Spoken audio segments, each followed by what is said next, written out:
আমার তো শাড়ি আছে বাবা। হ্যাঁ, সেগুলো তো পরবেই, তবে আজকের দিনে এই শাড়িটার গয়নাগুলো পরো মা। এগুলো পরে সুরজিতের মা প্রথম এ বাড়িতে এসেছিলেন।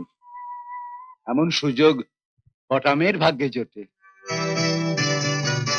সত্যি তুমি কপাল করে এসেছো বৌমা। ঠিকই বলেছেন কাকা বাবু, সত্যি আমি কপাল করে জন্মেছি।